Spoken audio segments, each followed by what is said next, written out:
Hey there, smile lovers! Welcome to Pearl Code, where we decode dental secrets for you. And I'm your dentist, Dr. Rakshita Krishnan.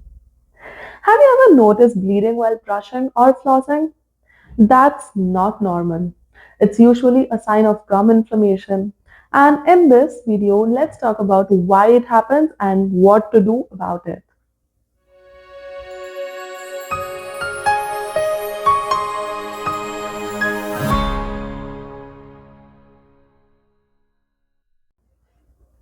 Healthy gums don't bleed. If yours do, it's likely due to plaque buildup causing gingivitis, which is the early stage of gum disease. It might be painless, but it's a warning sign. The good news is that gingivitis is reversible with good oral care. When left untreated, gingivitis can turn into periodontitis, which is a serious infection that damages bone. It causes receding gums, bad breath, loose teeth, tooth loss. It's also linked to heart disease, diabetes, and pregnancy complications.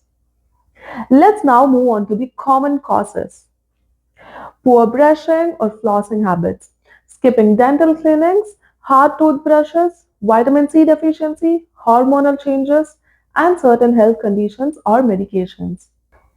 Next comes the routine that you must follow.